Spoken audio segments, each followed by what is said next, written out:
गरुड़ पुराण में बताया गया है कि 13वीं तक आत्मा अपनों के बीच ही रहती है। इसके बाद उसकी यात्रा दूसरे लोक के लिए शुरू होती है और उसके कर्मों का हिसाब किया जाता है। जानिए 13वीं को लेकर गरुड़ पुराण में क्या कहा गया है। हिंदू धर्म में मृत्यु के बाद अंतिम संस्कार किया जाता है। इसके बाद 13 दिनों तक मृतक के निमित्त पिंडदान किए जाते हैं और आखिरी में 13वें दिन उसकी 13वीं होती है। गरुड़ पुराण में बताया गया है कि 13वीं तक आत्मा अपनों के बीच ही रहती है। इसके बाद उसकी यात्रा दूसरे लोक के लिए शुरू होती है और उसके कर्मों का हिसाब किया जाता है। लेकिन क्या कभी आपने सोचा है कि आखिर 13वीं क्यों की जाती है और इससे उस मृत व्यक्ति आत्मा को क्या लाभ मिलता है? अगर आपको इसकी जानकारी नहीं है तो यहाँ जानिए इस बारे में गरुड़ पुराण में क्या बताया गया है। गरुड़ पुराण के मुताबिक जब किसी व्यक्ति के प्राण निकलते हैं तो यमदूत उसकी आत्मा को यमलोक ले जाते हैं और वहाँ उसे वो सब दिखाया जाता है जो उसने अपने जीवन में किया है। इस दौरान करीब 24 घंटे तक आत्मा यमलोक में ही रहती है। इसके बाद यमदूत उसे उसके परिजनों के बीच छोड़ जाते हैं।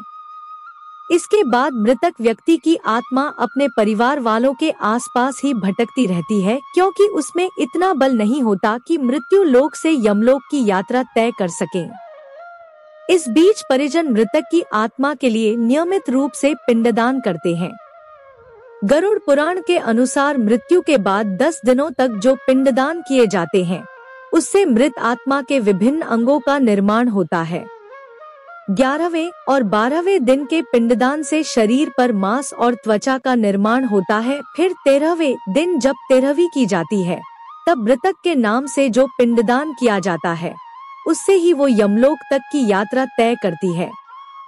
पिंडदान से आत्मा को बल मिलता है और वो अपने पैरों पर चलकर मृत्युलोक से यमलोक तक की यात्रा संपन्न करती है। आत्मा को मृत्युलोक से यमलोक पहुंचने में 1 साल का समय लगता है। माना जाता है कि परिजनों द्वारा 13 दिनों में जो पिंडदान किया जाता है वो 1 वर्ष तक मृत आत्मा को भोजन के रूप में प्राप्त होता है। 13वीं के दिन कम से कम 13 ब्राह्मणों को भोजन कराने से आत्मा को प्रेत योनि से मुक्ति मिलती है। साथ ही उसके परिजन शोक मुक्त हो जाते हैं। जबकि जिस मृतक आत्मा के नाम से पिंडदान नहीं किया जाता उसे 13वीं के दिन यमदूत जबरन घसीटते हुए यमलोक लेकर जाते हैं। ऐसे में यात्रा के दौरान आत्मा को काफी कष्ट उठाने पड़ते हैं। इसलिए मृतक की आत्मा की शांति के लिए 13वीं को जरूरी माना गया है।